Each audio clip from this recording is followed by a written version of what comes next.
Self-forgiveness is the greatest gift that we can ever give ourselves. So why don't we do it? Forgiving ourselves can be much harder than forgiving other people. I'm sure everyone that's listening to this will totally agree with that. We tend to hang on to an event or an action like we have to hold on to it for a certain amount of time before we can move on. We dwell on it, we carry it around with us like heavy rocks on our back. It becomes a real burden, and all we end up doing is imprisoning ourselves. And for what? All it does is make us very unhappy. Carrying around all this negative energy is exhausting, and it damages each and every part of our lives. It just eats away at us. It eats away at our soul. We get trapped in a cycle of anger and hurt and resentment, and it just, snowballs until we're just into a fit and we're just enraged and we hate ourselves and we hate everybody and we hate everything. It's not easy to let go of the past and forgive ourselves or others for that matter, but it is possible. Self-acceptance, we've talked about that before, that is huge. When you get to the point where you don't allow your faults to be the number one thought in your head, and when you can just, stop dwelling on everything you've done wrong and start focusing on things you've done right.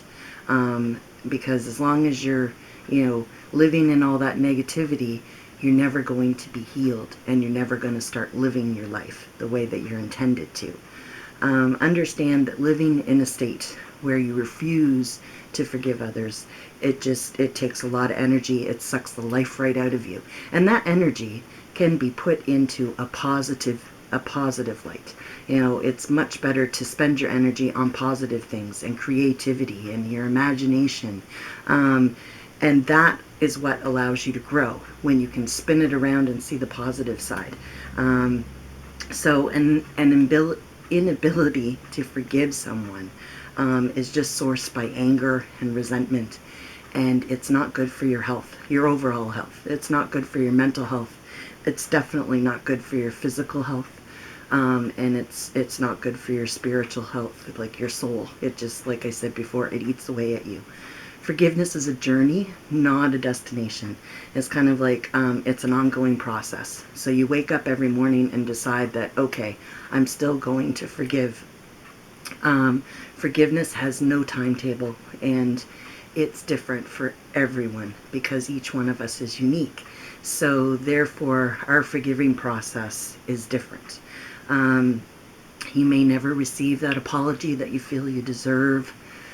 The person that, if there's a person involved that has caused you pain, they may not even recognize that they caused you pain, or they may not even care. They may be so self-centered that, it really doesn't matter to them that you're suffering.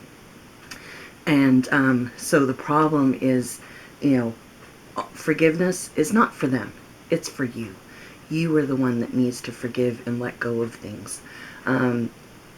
Is an angry person, someone who's very explosive, easily hurt, and a reactive person, is that the identity that you want to express to the world?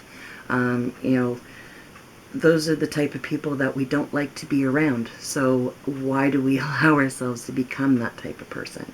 If you choose, if you choose to let go, forgive, know that you are strong enough to carry on, okay? You've made it to this point. You are a survivor. Make a commitment to yourself and to others that, you're going to forgive, and recognize that it's not going to be easy, but you are definitely worth the effort.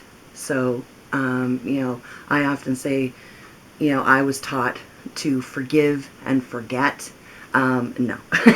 I may forgive, but I don't forget. And the reason I don't forget is because I need to remember what I have learned from the process. So I'm hoping this video has helped you a little bit. Please like, share, comment, subscribe. I really appreciate your support, and thank you.